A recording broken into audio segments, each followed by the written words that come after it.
hoje nós vamos falar sobre programação em linguagem Ladder. Então, na aula de hoje, nós vamos conhecer um pouquinho mais dos elementos utilizados nessa linguagem de programação, e ao final aqui dos slides também eu vou dar uma repassadinha com vocês, bem superficial, tá, pessoal? Porque o nosso tempo é limitado, na linguagem Ladder lá no CodeSys, tá? Porque lá no Zélio já gravei um vídeo extra para vocês, né? Já tem algumas orientações. O vídeo está disponível para vocês, o link está lá no estúdio de vocês, então hoje a gente vai utilizar o CodeSys para dar esse auxílio aí também, de como iniciar um projeto lá no CodeSys, como escolher a linguagem Ladder, os elementos lá. Então a gente vai ter essa parte na aula também. Mas antes a gente vai, então, né, fazer um pouquinho da nossa teoria aqui, conhecer um pouquinho mais sobre a linguagem Ladder, os elementos utilizados, e também algumas informações importantes aqui que devem ser consideradas quando a gente vai montar a nossa lógica em linguagem Ladder.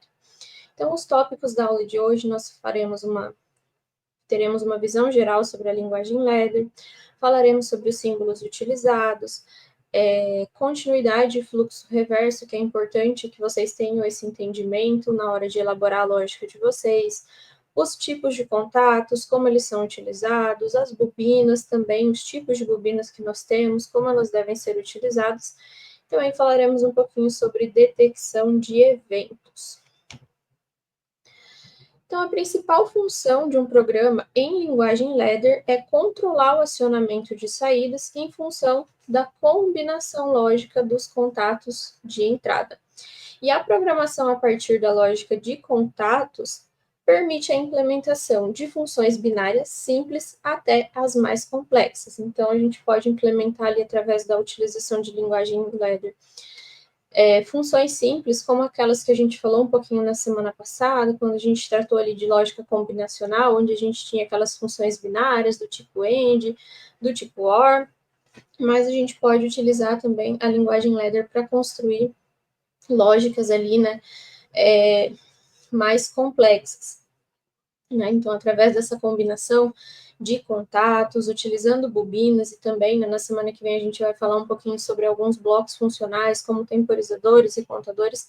Então, utilizando esses elementos, é possível a gente construir, implementar ali, né, lógicas até mais complexas.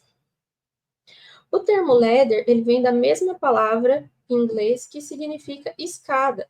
Isso porque, quando a gente observa o diagrama final de um diagrama ladder, ele se parece com uma escadinha, onde os trilhos laterais aqui, eles representam as linhas de alimentação, né? Então, a gente sempre vai estar aqui falando, né, do positivo para o negativo, como se a gente estivesse observando aqui dessa forma, certo?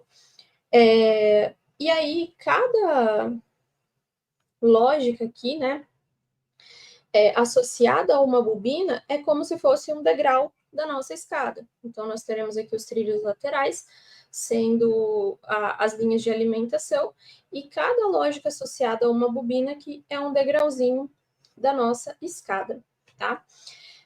Então, por isso que ele tem essa nomenclatura, né, de linguagem Ladder, porque ele tem essa semelhança, né, ao olhar assim a gente consegue ver como se fosse essa escadinha. E a simbologia utilizada na linguagem Ladder é muito similar à simbologia utilizada nos diagramas elétricos, principalmente para os elementos básicos, como contatos e bobinas. Então, como eu falei para vocês, né, lá quando a gente falou na semana 3 sobre as linguagens de programação, a linguagem Ladder ela é uma linguagem que surgiu justamente para trazer uma adaptação dos técnicos e trabalhadores que já tinham familiaridade com diagramas de acionamentos elétricos, diagramas de relés, quando era utilizado ali essa automação feita a relé, as lógicas a relés. Quando o CLP foi criado, então foi desenvolvida a linguagem Ladder para que esses profissionais da área que já tinham esse conhecimento aproveitassem todo o seu conhecimento, né, de forma a adaptá-los nessa nova tecnologia que é o CLP. Com isso, então, nessa linguagem de programação que foi especificamente desenvolvida para CLP, trouxeram, então, né, essa bagagem, digamos assim, né, de símbolos para facilitar essa adaptação. Então, aqui nós temos, né, os principais símbolos utilizados. Nós temos aqui, né, botoeiras ou contatos normalmente abertos, que são representados na simbologia Ledger. Por o contato aberto, ele é representado dessa forma, onde nós temos essas duas barrinhas aqui livres. Contatos normalmente fechados, eles também têm a barrinha aqui representando os contatos, mas aqui a gente tem uma linha na diagonal representando que existe o contato aqui, né, entre esses dois terminais, como se fosse isso. A bobina, né, as bobinas, então, são representadas aqui por esse formato, né, que parece dois parênteses ali, né, abrindo e fechando. E aí nós temos aqui um exemplo, né, de um circuitinho básico aqui de retenção, onde com uma botoeira de pulso aqui a gente precisa ter um contato de retenção, né, da bobina para que ele fique retido. Nesse caso, né, é equivalente à utilização de bobinas do tipo 7 reset, que nós vamos falar um pouquinho mais para frente quando a gente falar de bobinas.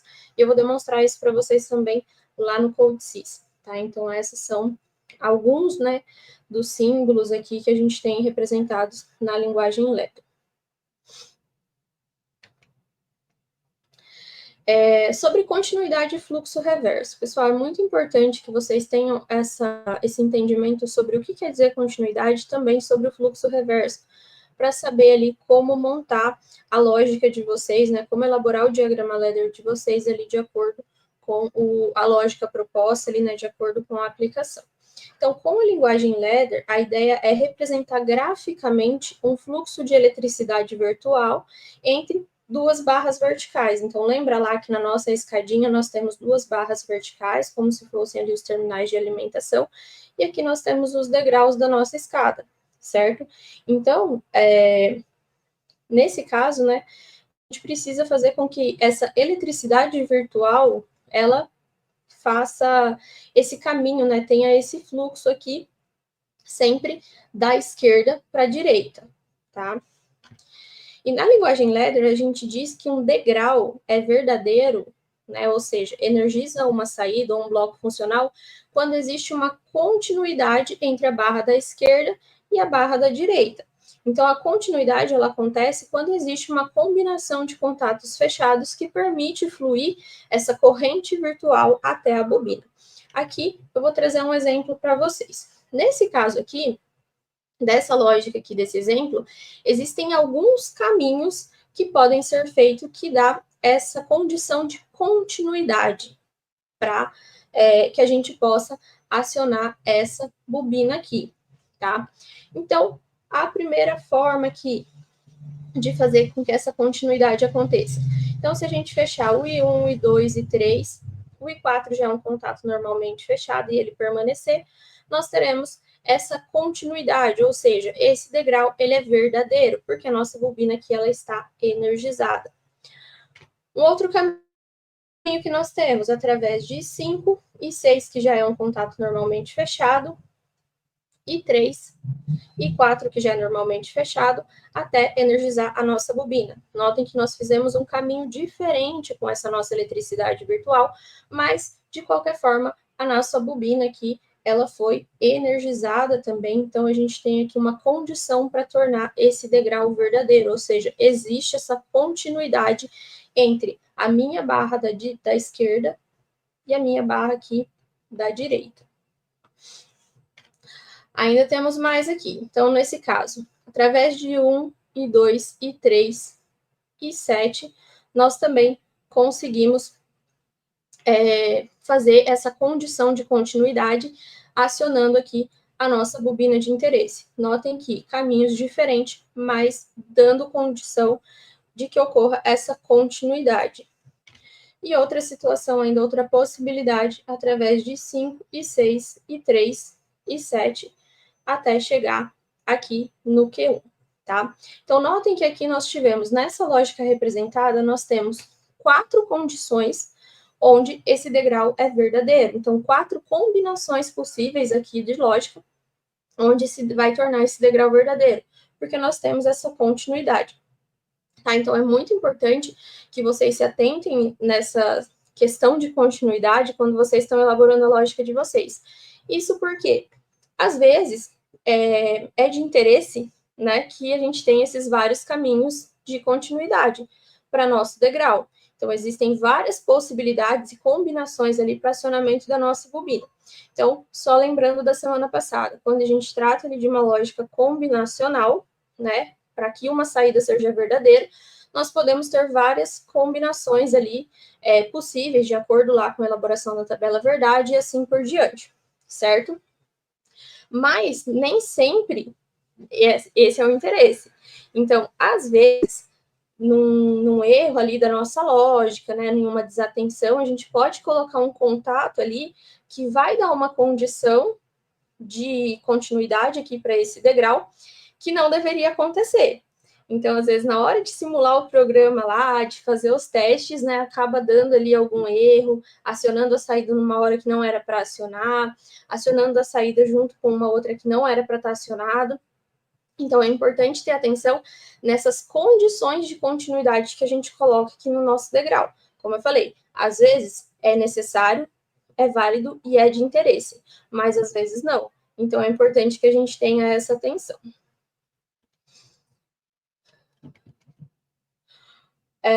Um outro ponto aqui também para a gente se atentar é a questão do fluxo reverso.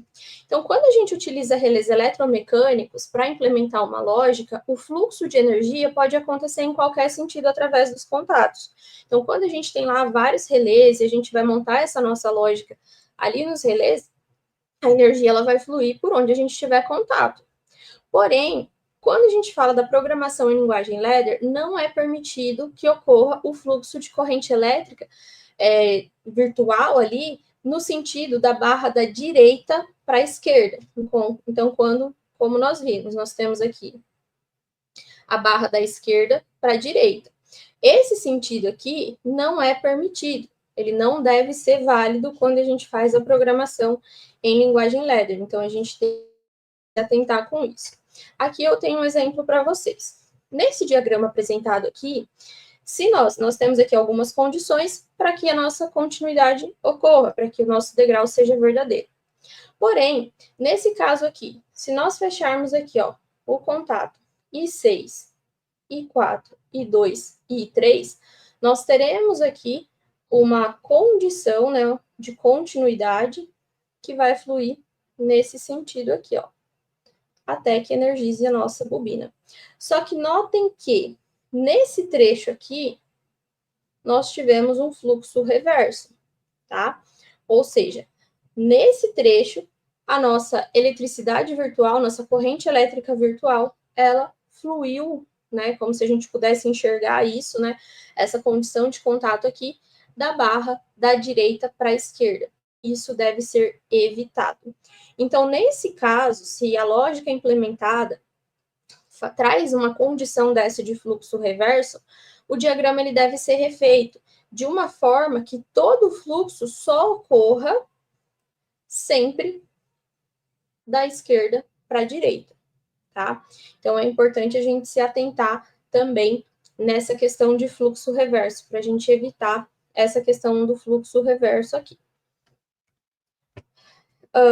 E nos programas, né, agora falando um pouquinho sobre os contatos, quando a gente elabora os programas em linguagem ladder, uma bobina pode ter quantos contatos ali forem necessários, e esses contatos podem ser abertos ou fechados, ou seja, a gente vai ter uma bobina ali nomeada com a referência dela, e a gente pode atribuir quantos contatos a gente quiser relacionados ali àquela determinada bobina.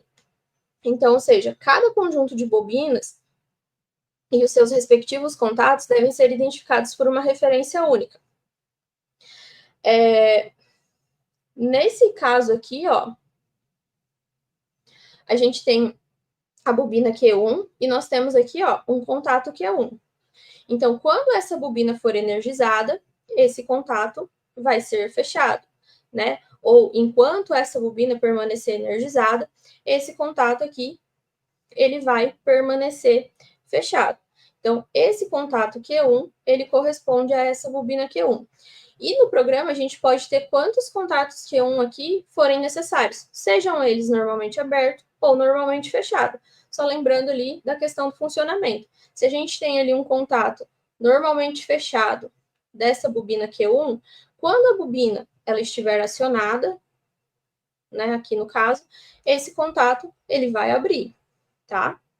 Então, sempre se atentem, pessoal, quando falar assim, tal saída não pode energizar com outra saída. Lembra quando lá em acionamentos a gente fazia partida de motor com reversão no sentido de giro? Que a gente tinha que bloquear, por exemplo, se K1 estava energizado, a gente tinha que fazer um intertravamento ali para não acionar o K2, né? Para não acionar os dois ao mesmo tempo. É a mesma coisa. Então, eu posso colocar aqui, ó, nesse caso, né, se o meu Q2 não pode acionar junto com o Q1, eu vou associar um contato aqui do meu Q1, né, um contato normalmente fechado. Quando o meu Q1 for acionado, o contato fechado ali vai abrir e não vai permitir o acionamento de Q2, por exemplo. Tá? Então, se atentem com essa questão ali também de como utilizar esses contatos. Lembrando que aqui no diagrama a gente não tem esse limite de quantidade de contatos associado a uma determinada bobina. Então, a gente pode utilizar quantos quiser, desde que a referência aqui, né, seja a mesma. Se a gente quer um contato de Q1, a gente tem que referenciar aqui como Q1.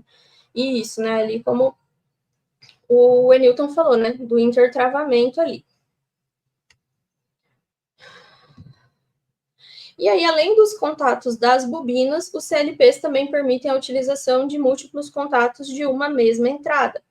Então, nesse caso, né, é possível repetir o contato de uma mesma entrada na forma de normalmente aberto ou normalmente fechado, quantas vezes forem necessários. Então, aqui a gente tem um exemplo, ó, a gente tem um I1 aberto aqui, a gente tem um I1 fechado aqui, a gente tem novamente um I1 aberto aqui. Então, a gente vai adicionando esses contatos de uma mesma entrada, quantas vezes forem necessários, com quantos degraus ali do nosso programa for necessário. Essa é uma vantagem também, né, em relação quando a gente pensa ali em acionamentos em dispositivos físicos, por exemplo. Então, vamos pensar que lá conectado na entrada desse CLP, a gente tem uma botoeira relacionada ali, ligado nessa entrada I1. Então, normalmente a botoeira ela tem ali uma quantidade limitada de contatos, né, de blocos de contatos mesmo, quando eu falo de físico, né, então quem já viu ali na bancada, né, ou até mesmo na prática aí, uma botoeira, né, que tem um bloco de contatos, a gente tem uma limitação física mesmo nessa botoeira, né, de quantidade de contatos que a gente pode ter, seja normalmente aberto, seja normalmente fechado. Então, aqui nesse caso, a gente pode ter um bloco de contato só, físico, nessa botoeira, e aqui a gente replicar esses contatos relacionados que estarão ligados nessa entrada, quantas vezes forem necessários no nosso programa. Então, toda vez que nosso botoeira lá, né, a gente pode pensar aqui, ó, numa botoeira aqui, tantas vezes ela for acionada, todos esses contatos vão responder, desde que isso esteja lá no nosso I1, por exemplo, certo? Então, a gente tem também nessa questão de repetição de contatos ali, que também fica ilimitado ali, a gente pode utilizar quantas vezes a gente quiser. Mas aí, quando a gente fala dessa questão dos elementos físicos, de contato normalmente aberto, normalmente fechado, a gente tem que dar uma atenção especial quando a gente utiliza elementos de entrada com contatos do tipo normalmente fechado. Então, a gente deve lembrar que no programa do CLP, tá? Então, vamos fazer aqui, ó. Que a gente tem o nosso contato aqui, e aqui a gente tem nosso CLP. Se aqui a gente tem um contato normalmente fechado, esse contato ele só vai permanecer normalmente fechado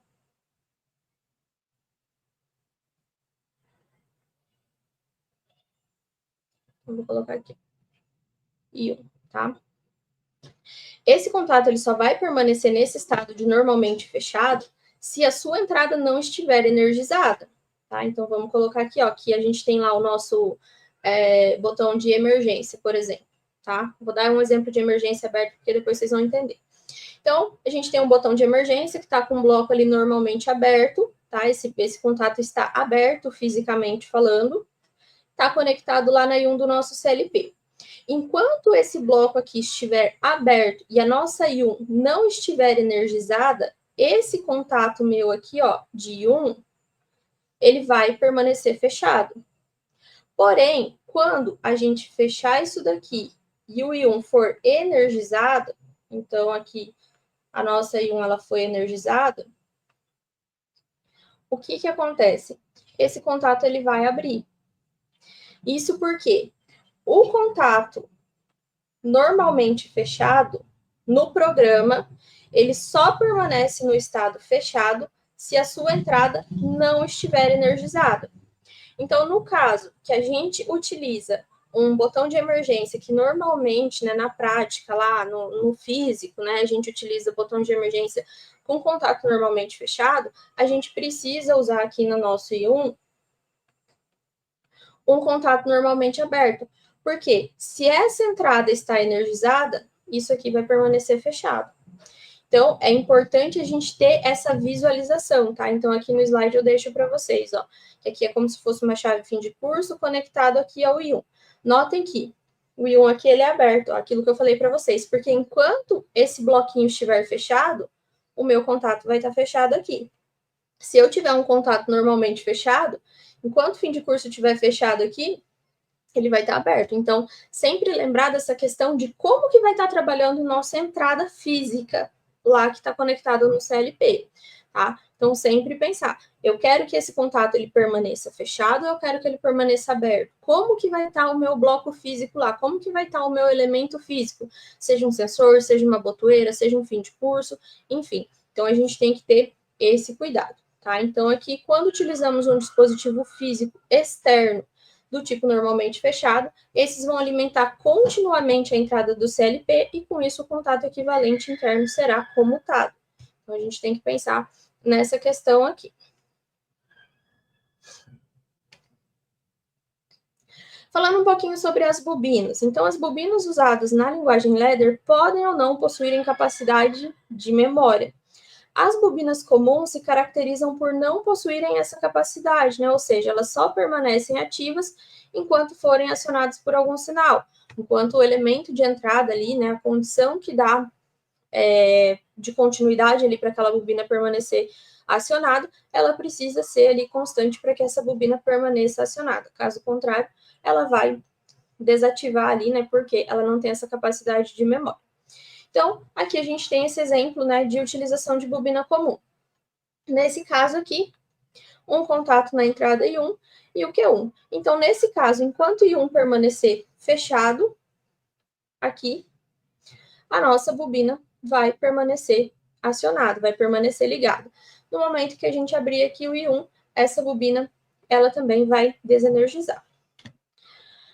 Para operações que necessitem de memorização, a gente pode utilizar a bobina do tipo 7. E aí a instrução 7 vai ligar uma saída e vai manter ela ligada, mesmo que o contato da entrada deixe de conduzir.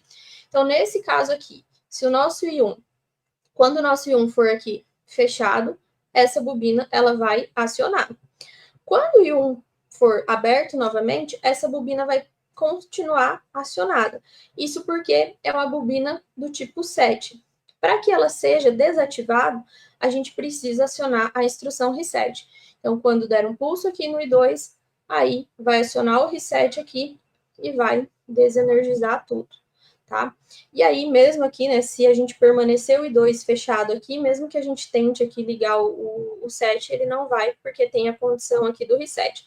Então, sempre também se atentar, pessoal, nessa questão de quando a gente utiliza essas bobinas do tipo 7 e reset, a gente tem que garantir que o reset, ele, né, a gente deu um pulso aqui, reseta a nossa saída, mas depois a gente tem que abrir aqui novamente, senão depois a gente não consegue acionar a instrução 7 aqui de novo para acionar essa saída. Então, sempre prever também de que forma que esse mecanismo do reset aqui, ele vai permitir, né, que ele seja acionado novamente. E falando das bobinas, né, como a gente falou dos contatos, que a gente pode repetir quantas vezes forem necessários ali no programa, sobre as bobinas, é desaconselhável que a gente repita uma bobina em degraus diferentes do programa.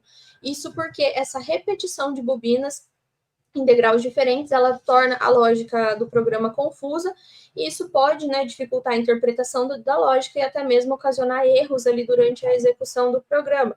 Então, não é aconselhável ali que se repita bobinas, né, em degraus diferentes ali do nosso programa.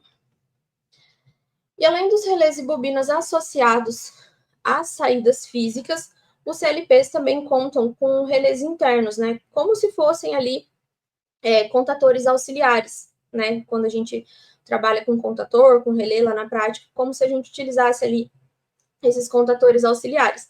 Isso porque, né, esses relés internos, eles são usados ali para armazenamento temporário de dados, ou seja, a gente precisa, na nossa lógica, acionar ali, fazer um acionamento, mas esse acionamento ele não pode comprometer ali uma saída física do nosso CLP. Lembra que as saídas do CLP, a gente tem ali uma limitação, de acordo com o modelo, de acordo com a especificação. Então, muitas vezes a gente precisa de ter ali um elemento auxiliar dentro da nossa lógica, mas que não vai representar nenhum acionamento físico lá na saída do CLP. Para isso, nós temos aqui, né, no caso lá do Zélio, a gente encontra nesse M, né, como se fosse de memória mesmo, tá? E aí ele vai funcionar como uma bobina normal. Então a gente tem a bobina, associa aqui o contato que a gente quer, né, dessa bobina aqui de memória, e aí a gente trabalha essa lógica ali no nosso programa, ali no nosso diagrama, como a gente precisar. Mas essa bobina aqui do M1, apesar, né, de ela tá fazendo ali um trabalho, dela tá fazendo ali um acionamento, ela não vai comprometer nenhuma saída física ali do meu CLP. Então, a gente tem esse recurso também de utilizar esses elementos, né, esses relés auxiliares aqui, esses relés internos, como elementos ali de memória dentro do nosso programa. E aí também uma outra função que nós temos é a detecção de eventos, tá? Então, normalmente ela é usada, né, como detecção de borda em alguns CLPs, e elas possuem uma instrução própria para essa finalidade. Isso porque, em alguns casos, a gente precisa registrar o instante em que uma entrada foi acionada, e não o seu estado. Então, um bloco de detecção de borda faz com que o acionamento de uma entrada seja detectado somente uma vez durante um ciclo de scan do CLP. Então, mesmo que a entrada permaneça ativa, o bloco ele só vai ser ativado novamente quando for detectada outra transição de estado da entrada, né? Ou seja, nesses casos aqui, não interessa para nós se a entrada aqui permanece ativa ou não, se o contato permanece fechado ou não. A gente só vai detectar aqui quando houver essa mudança de borda. E aqui a gente tem essa simbologia, né, um pouquinho diferente aqui, ó, como se fosse um degrauzinho mesmo, tá? Então, essa é uma outra função que a gente tem lá, uma outra opção que a gente tem, né, para detecção de borda, tá? Isso aqui no Zélio. Lá no CodeSys é um pouquinho diferente, mais à frente eu passo para vocês também, para não é nada que a gente vá usar de momento, então vamos com calma também, para não apavorar vocês aí, beleza? Pessoal, aqui estão as referências da aula de hoje, tá? A gente tem um tempo ainda, como eu falei para vocês, eu vou abrir o CodeSys com vocês, vou iniciar um projeto aqui no CodeSys para auxiliar vocês também, para quem está tendo dificuldade, tá? Só um momentinho que eu vou ver aqui o chat, deixa eu ver aqui.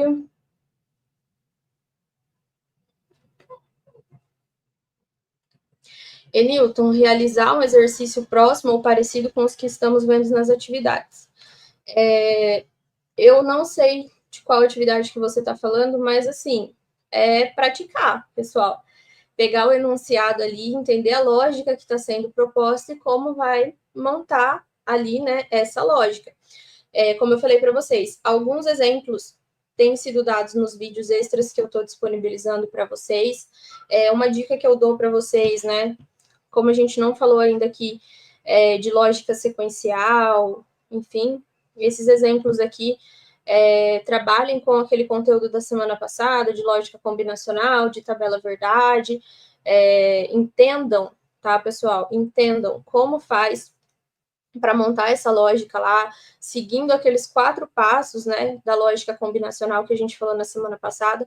É justamente para isso que vocês têm aquela atividade de estudo 1 de vocês, tá? Então tem que seguir aqueles passos para quem tem essa dificuldade de montar lógicas ali, entender principalmente aquelas funções, né, que a gente falou na semana passada, função do tipo E, função do tipo OU, porta inversora ali, que a gente tem os contatos normalmente fechados, entender como isso vai funcionar para que vocês possam ir construindo a lógica de vocês. Então, entender que quando a gente fala de uma porta lógica do tipo E, do tipo AND, né? Uma função lógica, a gente vai estar falando ali de contatos em série. Quando a gente fala da lógica ou, da função ou, a gente vai estar falando ali em contatos em paralelo. Só que não necessariamente, assim como eu dei o exemplo na aula passada aqui com vocês durante a aula, não necessariamente a gente vai ter um contato apenas em paralelo. Vai depender da quantidade de entradas que a gente tem. Então, peguem o exemplo da semana passada. Por mais que ele seja ali uma tabela verdade com valores arbitrários, mas entendam o que está sendo feito. Entendam como que é construído aquela lógica, pessoal. É lógica, tá? O próprio nome já diz. E aí, dúvidas específicas que vocês tenham, os professores mediadores estão à disposição, eles estão trabalhando bastante para responder as dúvidas de vocês, mas é importante que vocês entendam esse básico, tá? De como que funcionam ali essas funções lógicas básicas, conforme foi feito ali, né, aquele passo a passo na semana passada, beleza? E aí, qualquer dúvida que vocês tenham, pessoal, eu não sei montar uma tabela verdade, pode ser a dúvida de vocês. Manda para o professor mediador, que aí a gente vai dando as tratativas necessárias, beleza?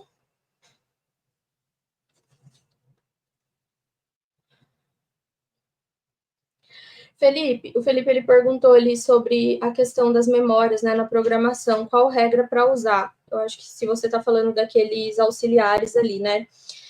A regra para utilizar é quando você tem a necessidade. Então, por exemplo, a bobina que você precisa acionar naquele degrau não é uma saída física, ela não vai estar relacionada ali a algum elemento físico, alguma saída física do CLP. Então, você precisa fazer um acionamento como se fosse interno no seu programa, no seu diagrama, mas que ele não vai estar associado a nenhum elemento físico, por exemplo, a nenhuma saída física. E aí você pode utilizar a memória, porque daí você não compromete ali, né, nenhuma saída do seu CLP. E aí a questão de quantas podem ser utilizadas, quantas forem necessárias, desde que esteja disponível ali dentro do ambiente de programação. Lá no Zélio mesmo tem bastante ali, o suficiente para que vocês consigam utilizar para aquela quantidade de linhas possíveis ali, tá? Então, assim, pode utilizar conforme a necessidade, tá? Então, fica a critério de vocês. Nelson, o exemplo ali do fluxo reverso, eu vou refazer aquela lógica e mando para vocês, tá? Gravo um videozinho, explico para vocês como refazer ali para evitar aquela questão de fluxo reverso, tá? É que agora, até desenvolver aqui, explicar, tomaria muito tempo, mas aí depois eu gravo um materialzinho para vocês, tá? Explicando com aquele mesmo exemplo aqui do slide, aí eu disponibilizo para vocês também, para vocês darem essa olhada.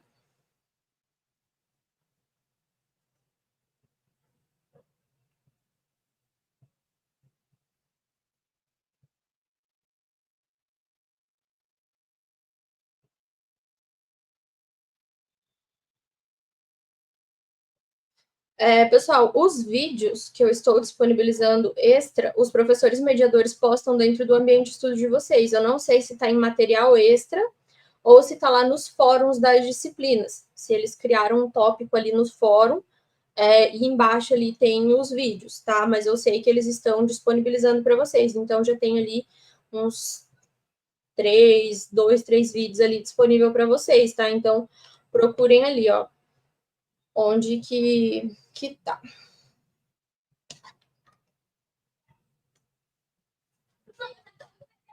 O Guilherme falou que uma prática do laboratório faz esse caminho reverso no programa já feito da prática. Pessoal, no gabarito da atividade da prática, pelo menos no que eu desenvolvi, não tem fluxo reverso, tá? Então, dei uma repassada aí no diagrama de vocês, que eu não sei qual que é o diagrama que vocês estão utilizando lá para a prática.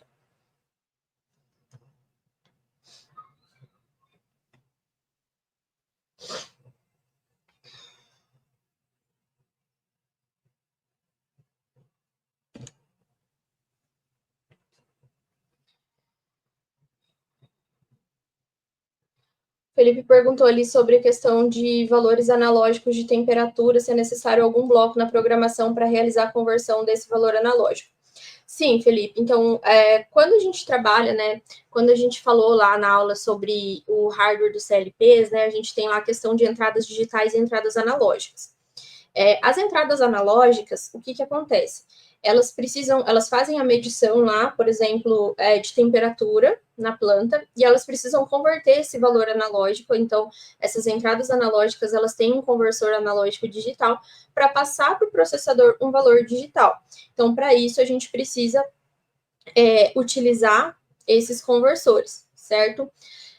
No Zélio, eu não lembro muito bem como que faz isso, mas no CodeSys, a gente precisa declarar a forma que a gente faz a declaração da variável, tá? Então, eu vou mostrar aqui para vocês, eu vou abrir aqui. As variáveis que a gente vai utilizar aqui nos exemplos são todas booleanas, tá, pessoal? A gente não vai trabalhar com valores analógicos para não dificultar muito aqui o entendimento, né? Então, vai ser variáveis booleanas, mas na declaração, né, no caso ali do CodeSys, a gente tem que declarar ali como não booleana, né, valores inteiros ali, números reais, beleza? Eu vou parar a tela aqui, pessoal.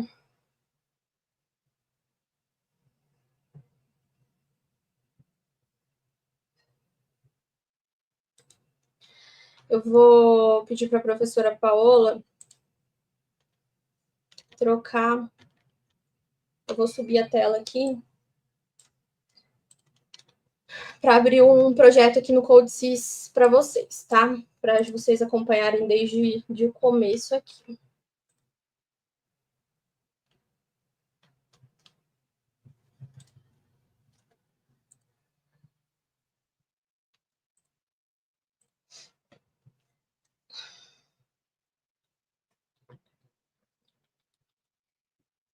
Então, assim, pessoal, eu vi vocês falando ali que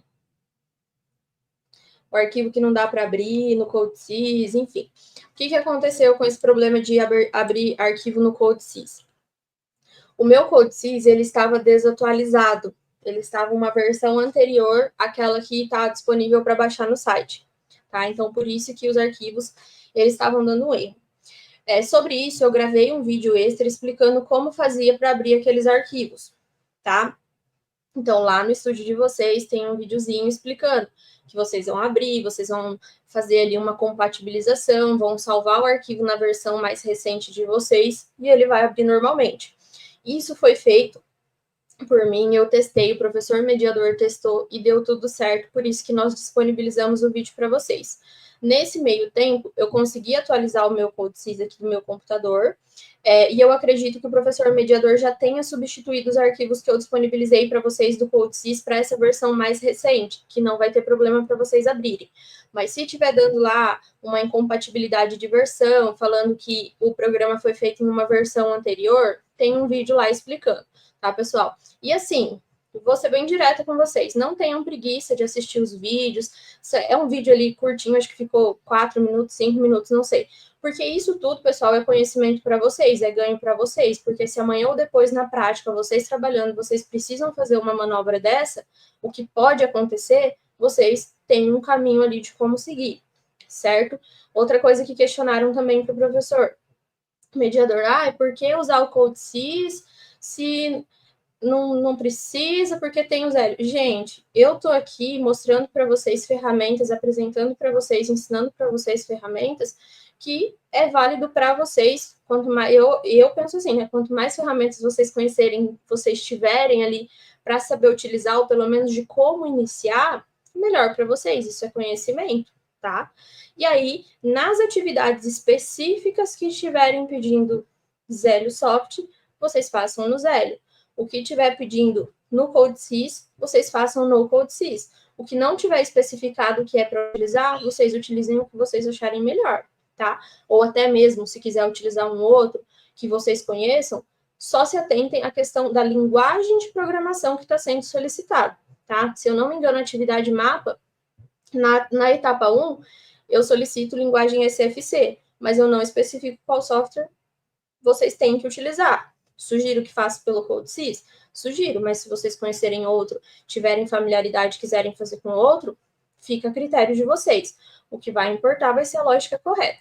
Agora, o que tiver especificando que precisa fazer no Zélio, faça no zero, beleza?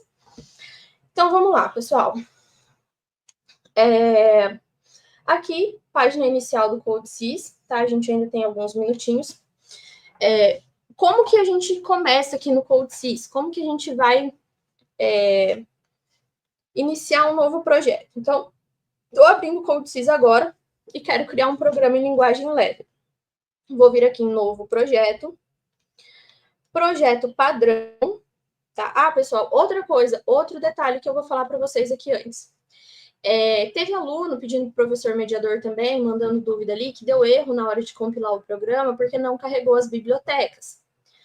Pessoal, se vocês não instalarem a versão completa do CodeSys, quando vocês vão instalar, abre a janelinha ali. Ele dá a sugestão de que vocês instalem o completo, com todos os checkbox lá marcado ou personalizado. Se vocês forem no personalizado e não instalar as bibliotecas, vai dar erro na hora de vocês executarem ali, compilarem o programa. Então, quem está tendo erro porque não tem biblioteca instalada e dá esse erro de biblioteca, desinstala o programa e instala novamente a versão completa. Isso eu falo para vocês lá no vídeo que eu ensino ali o caminho para baixar o CodeSys, tá? Então, assim, assistam o vídeo e se atentem aos detalhes também. Instala a versão completa para que baixe todas as bibliotecas que vocês vão precisar, beleza? Então, vamos lá.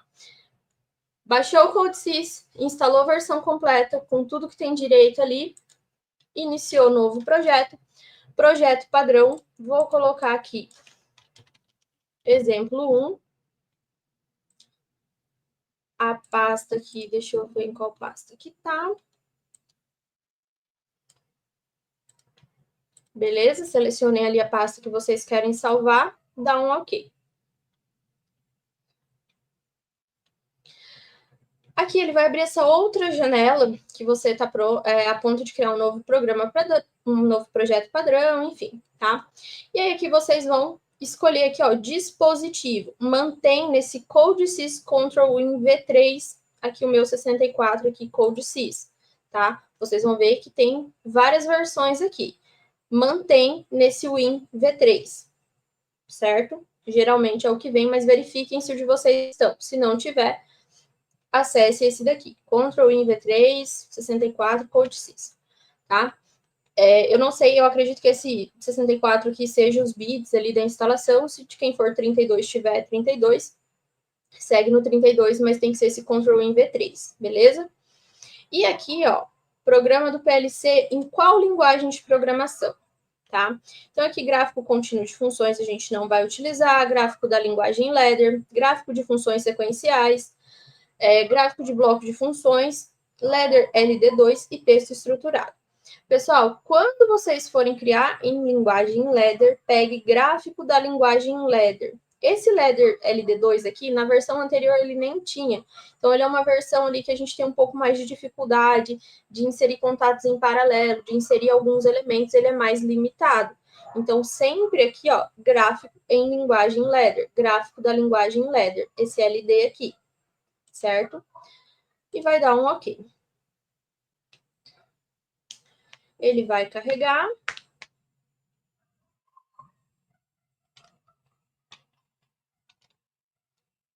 E aqui vocês podem dar 2 cliques nesse PLC programa aqui, ó, PLC PRG, programa, tá? Vou fechar aqui essa caixinha de ajuda e aí a gente vai ter aqui os elementos. Aqui do lado direito, nós temos a nossa caixa de ferramentas com os elementos que nós vamos precisar.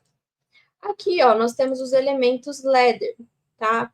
Então, contato negado, contato paralelo negado, bobina, definir bobina. Aqui os temporizadores e contadores, que nós vamos falar na semana que vem, entre outros blocos, beleza? Vamos montar uma lógica bem simplesinha aqui de acionamento de uma bobina, tá? Aí a gente faz acionamento da bobina com retenção e coloca aqui uma bobina do tipo 7R7 para vocês entenderem o bem básico que a gente falou na aula de hoje, tá? Então, eu vou pegar aqui, ó, um contato normalmente aberto e vou arrastar aqui na minha linha. Notem que aqui a gente tem essas interrogações. A gente precisa, aqui no CodeSys, declarar as nossas variáveis. Lá no Zélio, a gente tem lá já I1, I2, I3, Q1, Q2, Q3. Aqui não. Aqui ele vem ali de forma genérica e a gente precisa declarar. Nessa parte aqui de cima, ó, a gente tem as variáveis do nosso programa. Então, vocês podem clicar aqui no ponto de interrogação, tá? E eu vou escrever aqui, por exemplo, I1.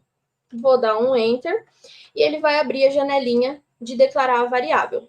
Aqui, ó, tá aquilo que eu falei para vocês, né? Que alguém tinha perguntado ali sobre questão de variável de leitura analógica, tá? Quando a gente vai considerar somente ele contato aberto ou fechado, a gente deixa aqui no booleano, tá? Que vai ser variável do tipo booleano, ou seja, ou vai ser 0 ou vai ser 1, ou vai ser acionado ou não acionado. E aí, depois, a gente tem aqui outras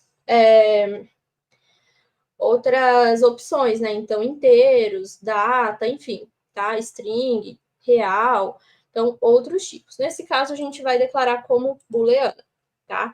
Então, nosso PLC programa, as outras coisas não precisa mexer. Vai dar um OK, a nossa variável vai estar declarada aqui em cima. Aqui, vocês podem colocar 2 barras e fazer um comentário, tá? Então, vou colocar aqui entrada e 1. Tá? Então, se vocês quiserem comentar ali, descrever o que cada entrada aqui, ó, vou colocar aqui, posso colocar aqui, ó, botão liga, tá? Para ir entendendo ali, conforme vocês vão construindo essa lógica de vocês, e entendendo o que representa cada uma dessas entradas, tá? De acordo com a lógica de vocês. Vou colocar aqui um contato negado, que é para a gente ter ali um botão para... Não, aqui eu não vou colocar, não. Na próxima eu coloco. Vou colocar uma bobina aqui. A minha bobina, posso colocar aqui o meu Q1. Vou dar um Enter, preciso declarar essa variável, porque ela não foi declarada ainda no meu programa. Vou dar um OK, tá? Então, lógica bem fácil. Se eu quisesse colocar aqui, ó, um contato aberto na minha próxima linha aqui, e quisesse atribuir a minha bobina Q1, por exemplo, quando eu der um Enter, eu não preciso declarar novamente o meu Q1, porque ele já foi declarado aqui atrás. A minha variável Q1, ela já está declarada aqui no meu programa. Então, eu não preciso declarar, tá? Vou excluir aqui. E aí, isso daqui não tem erro, tá? É uma bobina do tipo sem memória, que é uma bobina simples. Deixa eu fazer a simulação aqui com vocês. Mas, assim, sem erro, né, pessoal? Simulação. Isso aqui eu falo para vocês também no vídeo, tá, pessoal? De como colocar aqui em simulação, tá? Já tem o vídeo também de simulação lá do CodeSys. Vou conectar.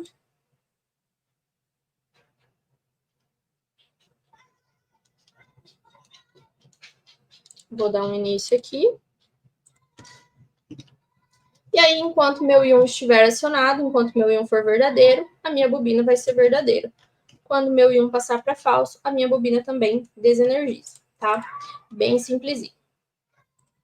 E aí, a gente pode fazer, clica com o botão direito, inserir um contato paralelo abaixo, e aí aqui, ó, eu posso colocar um Q1, que vai ser o meu contato de retenção. Só que, lembrando lá da lógica de acionamentos elétricos, quando a gente faz esse intertravamento, né, esse selo aqui, a gente precisa ter um botão desliga, né, porque senão a gente não consegue desligar isso daqui. Então, agora sim, vou pegar um contato negado e vou colocar ele aqui, ó. Mas aqui ele ficou errado. Deixa eu excluir ele aqui. E agora sim, vou colocar aqui, ó, um contato paralelo, tá? Então, Q1, não preciso declarar que está declarado. O meu I2, eu vou ter que declarar, porque eu não mencionei o I2 ainda no meu programa. E aí, aqui a gente tem aquela lógica basiquinha com retenção. Tá? Vou conectar aqui. Então, bem simples, pessoal. Ó, vou dar um pulso aqui no meu I1. Mesmo que o meu I1 não permaneça acionado, o meu Q1 vai permanecer, porque eu tenho esse contato de retenção aqui. Quando eu der um pulso aqui no meu I2, aí sim a gente desliga a nossa saída Q1, tá? E assim, normalmente, lógica simples. Agora, vamos colocar aqui uma bobina do tipo 7R7, rapidinho para a gente finalizar. Aqui, pessoal, vocês viram que quando eu inseri aquele contato, que ele ficou em paralelo com os dois, eu não queria, eu excluí, e aí eu selecionei somente o contato que eu queria aqui para colocar em paralelo, tá? Se eu quiser fazer, por exemplo, um paralelo entre esses dois, eu seleciono os dois juntos, então, clico em um, seguro Ctrl, clico em outro. Botão direito, inserir contato paralelo abaixo, ele vai inserir contemplando aqui o paralelo dos dois. Se eu quiser somente aqui no I1, inserir contato paralelo abaixo, tá? Ah, eu coloquei um contato aberto aqui, mas ele era para ser negado. Pessoal, botão direito, negação, ele já vai negar o contato aqui, sem precisar apagar e fazer de novo, tá? Mas assim, pessoal, recomendo que utilizem a ferramenta, certo? Essa bobina aqui, ó, ela tá uma bobina simples, sem memória, digamos assim. Eu posso colocar aqui, ó, inserir definição da bobina. Ele tem um Szinho aqui, vocês vão ver, tá? Ah, ele deu errado. Deixa eu apagar e colocar outra. Então, vamos lá. Ó, definir bobina. Aqui a gente tem uma bobina do tipo S. Agora sim, ela ficou S. Vou colocar Q1, porque eu já tenho ele declarado, tá? Então, tem o Szinho aqui da função set. Vou inserir um contato aqui embaixo do meu I2. Meu I2 já está declarado aqui nas minhas variáveis. E vou colocar uma bobina, um reiniciar bobina. Bobina do tipo R. E aí, eu vou ter aqui, coloco Q1, tá? Então, aqui, com instrução set reset, duas entradas aqui, uma vai ligar, outra vai desligar. Vamos conectar aqui no CLP para a gente fazer essa simulação.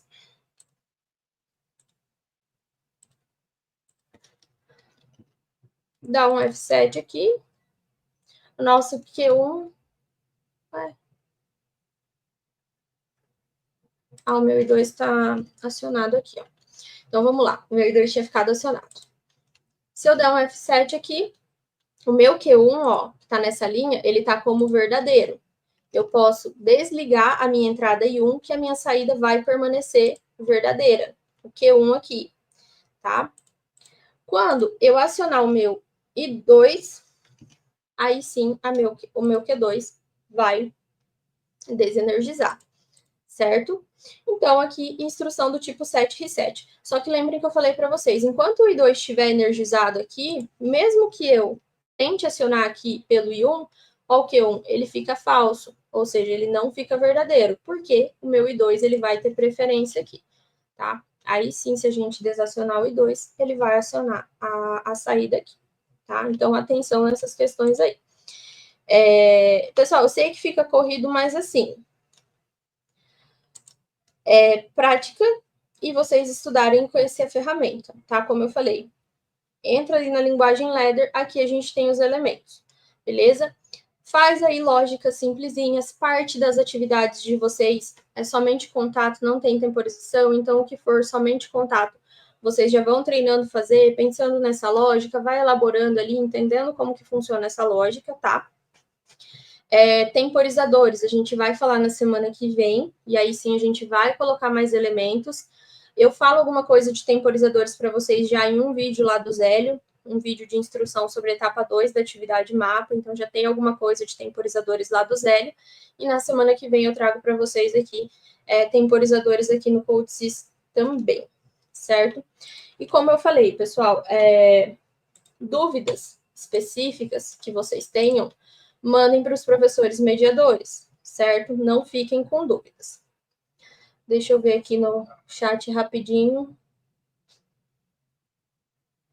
Iago, na atividade mapa, a etapa 2 da atividade é todo em ladder, certo? Então, tudo em linguagem ladder e no ZélioSoft, conforme está especificado lá na atividade.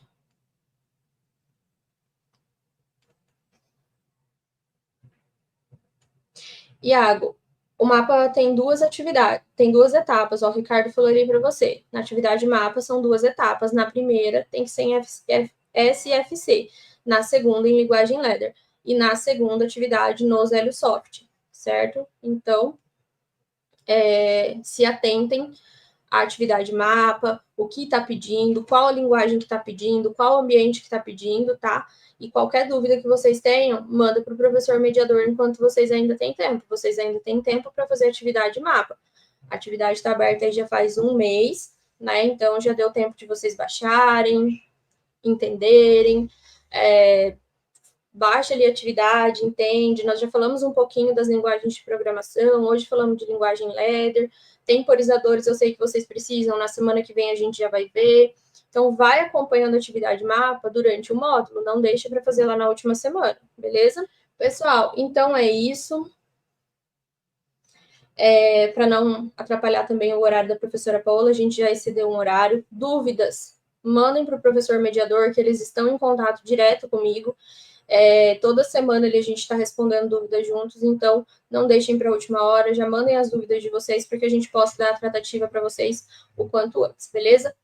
Boa noite, pessoal, uma boa próxima aula aí para vocês e até semana que vem.